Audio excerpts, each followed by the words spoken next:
সৈয়দপুর পৌরসভার সকল কর্মকর্তা কর্মচারী একেবারে রুট লেভেল থেকে কর্মকর্তা পর্যন্ত সবাই এখানে উপস্থিত আছেন। উপস্থিত আমাদের সম্মানিত জনপ্রতিনিধিবৃন্দ, উপস্থিত আমাদের সম্মানিত সাংবাদিক ভাইরা, সাধারণ যারা পৌরবাসী আছেন, সকলকে আসসালামু আলাইকুম। আপনারা জানেন যে গত রাতে যে অনাকাঙ্ক্ষিত ঘটনা, এটি আসলেই খুবই দুঃখজনক। আমি প্রথমেই আসলে দুঃখ প্রকাশ করছি যে সরকারি সম্পদ রক্ষায় বা সরকারি সম্পদকে বাঁচানোর জন্য আমাদের দুইজন সহকর্মী সেখানে গিয়ে তারা সন্ত্রাসীদের হামলার শিকার হয়েছে এবং তারা এখন পর্যন্ত কিন্তু হাসপাতালে ভর্তি আছে, আপনারা জানেন। এবং তাদের প্রতি আপনারা যেমন সৈয়দপুর পৌরবাসী সমবেদনা জানিয়েছেন, সকল রাজনৈতিক জনপ্রতিনিধি সবাই কিন্তু সেখানে গিয়েছেন, তাদের সাথে দেখা করেছেন। আমাদের স্টাফরা সকাল থেকে এখানে বসে আছেন আপনাদের বিচারের দাবিতে।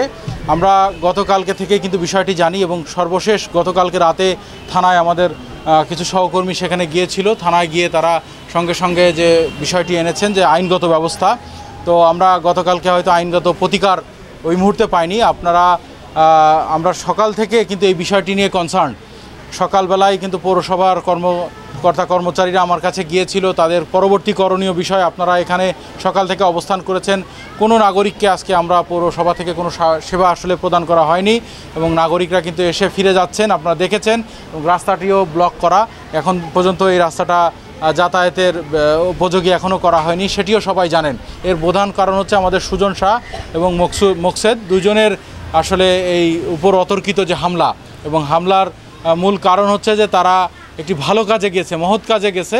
পৌরসভার সম্পত্তি রাতের আধারে, এটি যদি দিনের বেলা হয় তাহলে কিন্তু সবাই জানবে রাতের আধারে যারা কাজ করে এই কাজটা কিন্তু খুবই খারাপ এবং গর্হিত। অধিকাংশ আমরা যেটা বলে থাকি যে রাতে কাজ করে সাধারণত চোর আর ডাকাত, কারণ ভালো মানুষ কখনো রাতের আধারে কাজ করবে না। আপনার যদি বৈধতা থাকে আপনি দিনের বেলায় কাজ করবেন, সে যেখানেই হোক।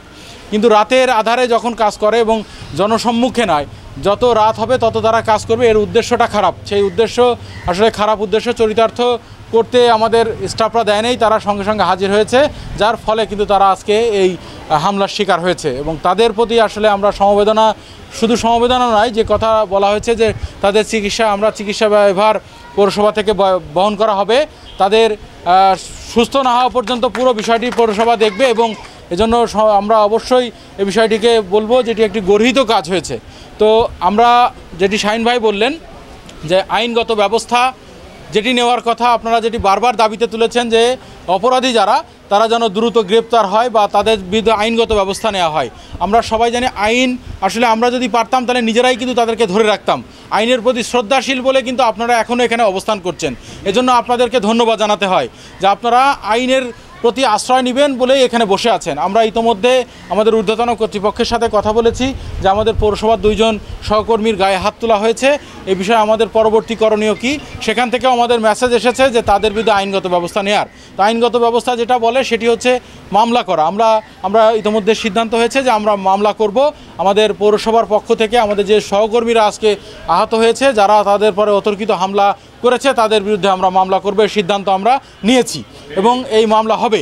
এটি মামলা করার জন্য আমরা ইতোমধ্যে আমাদের একজন বিজ্ঞ লয়ারকে জানানো হয়েছে, তিনি নীলফামারী থেকে আসছেন, উনি ড্রাফট করে। আমরা আশা রাখছি যে আজকে সন্ধ্যা নাগাদ আমাদের মামলার ড্রাফট হয়ে গেলে আমরা আজকে রাতের ভিতরে মামলা থানায় প্রসিডিওর হয়ে যাবে।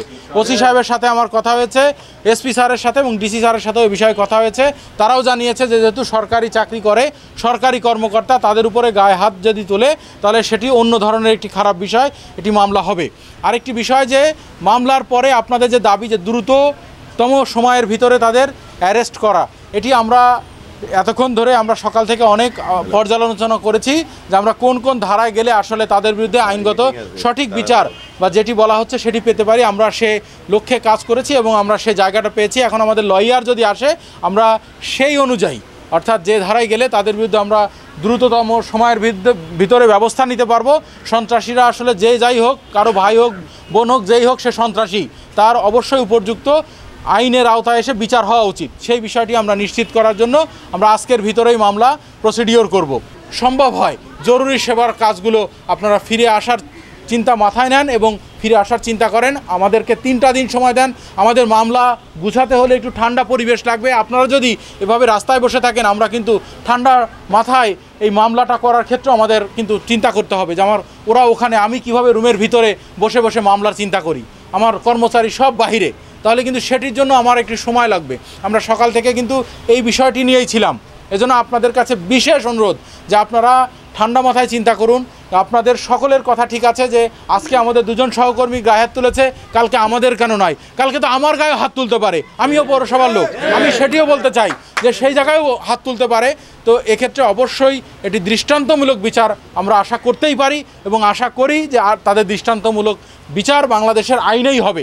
সেই আইন আছে। আমি ইতোমধ্যে এখানে বসে একজন বিচারকের সাথে কথা বলেছি, যারা আসলে বিচার কার্য আমাদের আইনজীবীর সাথে না, আমি সরাসরি বিচারকের সাথে কথা বলেছি যে আমরা কোনভাবে আগালে তাদের সঠিক বিচার পাবো। তিনি আমাকে কিছু নির্দেশনা দিয়েছেন, কিছু উপদেশ দিয়েছেন, আমরা সেভাবেই কাজ করব এবং তাদের দৃষ্টান্তমূলক সাজা বা বিচার আমরা নিশ্চিত করব।